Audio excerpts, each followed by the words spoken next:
Welcome to Not Vanilla. Watch your face. Oh.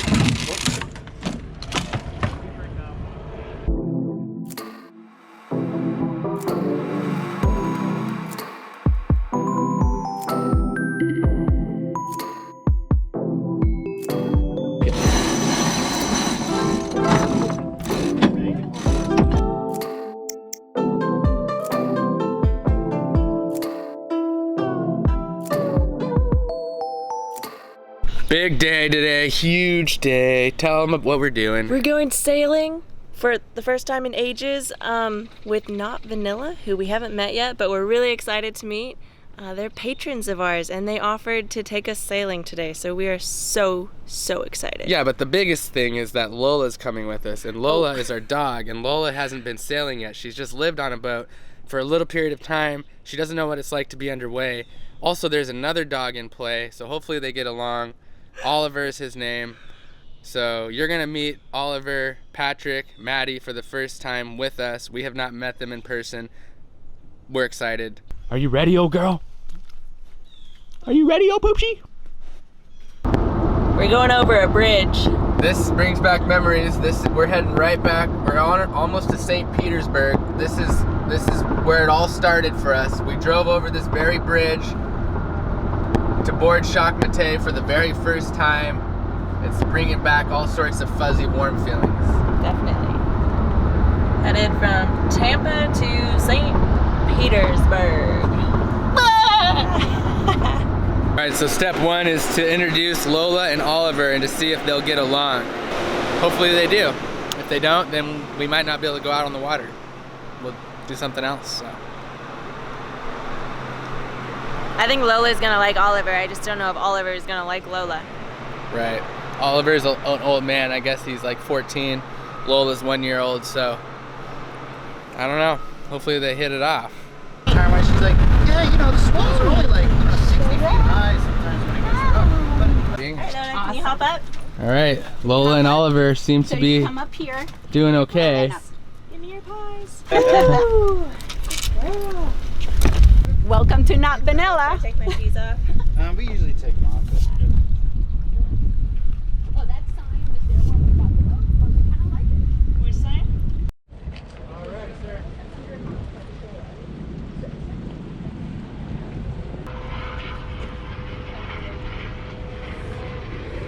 Better power up a bit.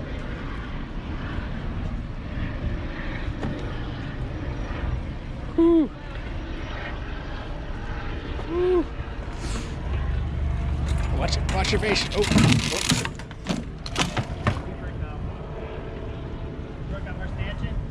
No, it was just the PVC, the little wall there. Okay, pay attention to this. But we're close on this side. There you Power go. up there, good. Power Good. up.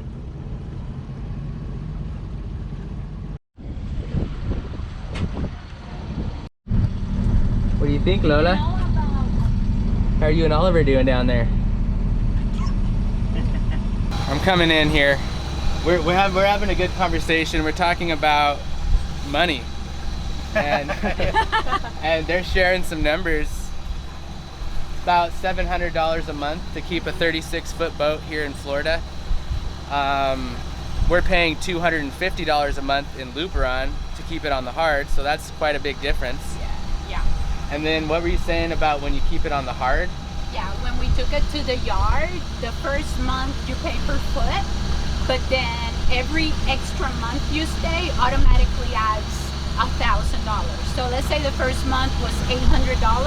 If you keep it an extra month, it's $1,800. The third month is $2,800. They will add $1,000 every month until you put it back in the water. But they let you work on it, which is So you what can DIY it. most places here will not allow you to. This is Not Vanilla, Patrick, Maddie, or short for Madeline. Yeah. And what was I gonna say? I had something really good. Don't feel bad. Oh yeah, that's right. So if you haven't heard of Not Vanilla, they have a channel, and in my opinion, they're doing it more of a traditional way, where they have 3 kids already. They've worked really hard for a long time. They've sold a house, and they're methodical about their process. and it's probably more of an example to follow if you're out there and you think you might want to sail. I think we're pretty fun to watch, but I don't know how many people are just gonna just go crazy. This is the first time anybody said that we're a good example. Yeah, well, when you look at us, I'm a bad I'm so example because I excited. got questionable values at best. well, no, just the way you Very guys low are going moral about it standards. is a lot more. I don't know. It's more realistic for a lot of people, I think. And these guys have a real nice home going on down below. 3 feet makes a big difference. This Yeah. is a 36-foot Endeavor. We're on a 33-foot Carter. Nobody's heard of a Carter. Everyone's heard of an Endeavor. And that's good for them because they can get the rigging plans. They can get anything they need. Where us, it's a little bit harder to find some things because the boat's not been made forever and it's a foreign boat. So Nobody knows. probably want to, think about that as well when you're shopping for a boat. Do you want to put up the sails? Yeah, let's do it.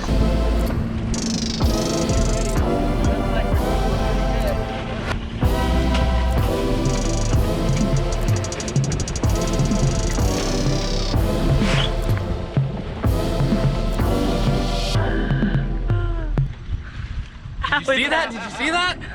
Oh, I got it. He still remembers how to pull up a main. He's ready now. Let's go, baby.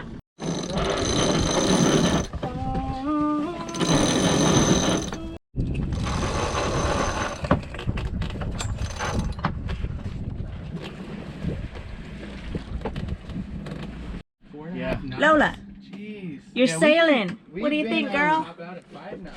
It's pretty relaxing. We topped out when we went under the Oliver's bridge having a good time, huh? Maybe couple weeks ago. Yeah. Look We at were you guys. 7.8 at one point. Oh, just loving We it. were motor sailing. Well, I guess Just motor loving sailing. it.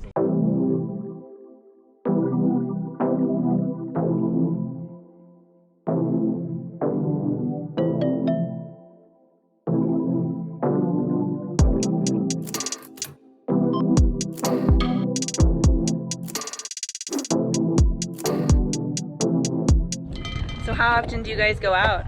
We try to go every weekend. Oh, awesome. We really try to go every weekend. Yeah. We spend here, now we spend 3 or 4 days out of the week here. So we try to at least do half of those out sailing. Practice. And then the rest do boat projects. Of course. Yeah, because our rule is we do 1 day of projects, 1 day of sailing. That, like, it's unless it's a project where it requires us where we can't go out, it's the only way we can do it and not get burnt out. That's a great balance. Coming about. Coming about. Holding. With this big sail, the way that it turns, I'll usually hold it for a little bit, let it catch, and then let it go. And I'll wait for it to catch the wind. Oh, backwind it kind of. Yeah, and then I'll let it go. And then like a Viking. Yeah! Like a Viking, go, go. It makes for a quicker tack. That was pretty smooth. Yeah. And I don't know if it works like that on every boat, but for our boat, that works pretty well. Yeah, nice. Did work well.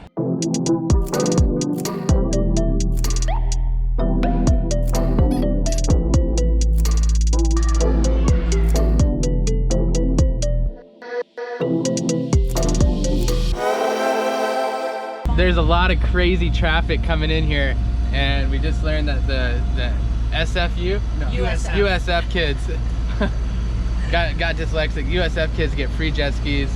They get free Kayaks and paddle paddleboards, and they just fly around here all the time and don't really know the rules of the road, I guess. So, Unmotored dinghies. but Patrick doesn't look stressed out at all. There's a lot going on. A little bit. There's a restaurant here, then you have the airport, so you have airplanes landing right here, so it's like, overload. This is it. Pulling out of the dock and pulling into the dock, I think, are definitely when things get a little hairy out there. Pulling sails, going around, it wasn't that hard. This is when everybody gets a little bit puckered. What do you call it? Would you call it puckered, Michael? Definitely butt puckered.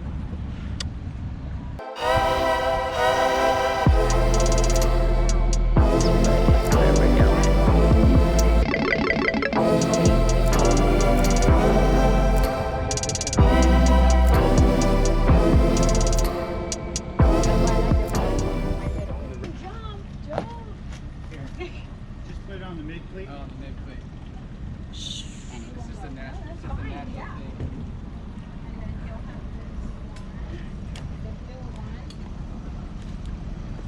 And this should stop it. Wow.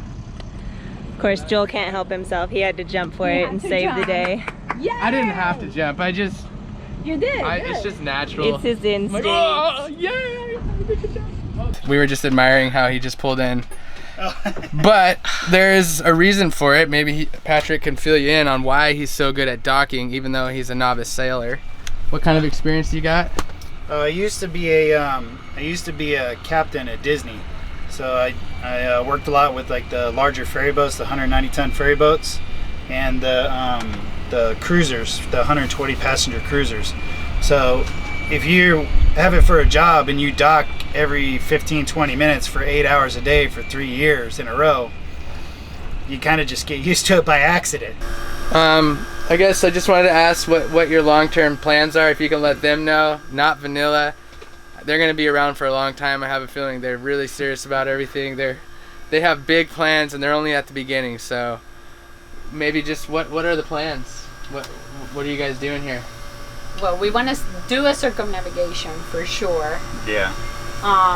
So I think the next 5 years is pretty.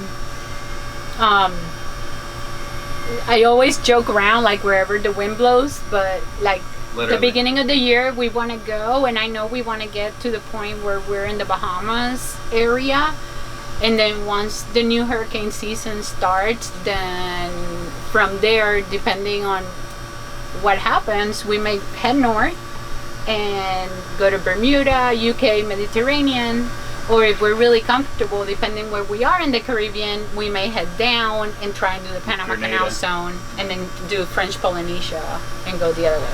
So we're hoping after about a year we'll have enough experience to where we can feel comfortable going on a really long passage. We'll be comfortable with everything is going to break on the boat will have already either broken or I've replaced it, so I'll understand the system, because as we replace things, I learn something about the boat every time I replace stuff.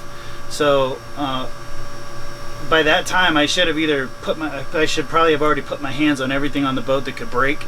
So if it does break on a long passage, I will know how to fix it, or at least kind of like rig it together until I get to where I'm going, so we don't have to worry about being abandoned somewhere. And if you're annoyed with the bad sound quality, it's because they're running an air conditioner, which is awesome. But there's a little bit of a hum in the background. I'm sure you can hear it, but you probably got the message. And congratulations for having an air conditioner on your boat. We feel very lucky to have that on our We're boat. lucky. Hey Darren, if you're watching, thank you for the AC.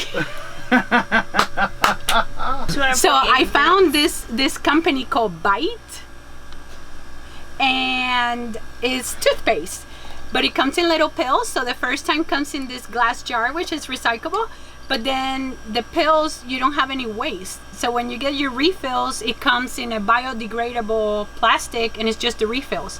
So you get one pill and you bite it, and then you put your toothbrush underwater, and then it foams like regular toothpaste. It's incredible. Like, I am not sponsored by this, and I was hesitant to try it, but it's the best thing ever. So you asked us, you had said in one of your videos about doing the why.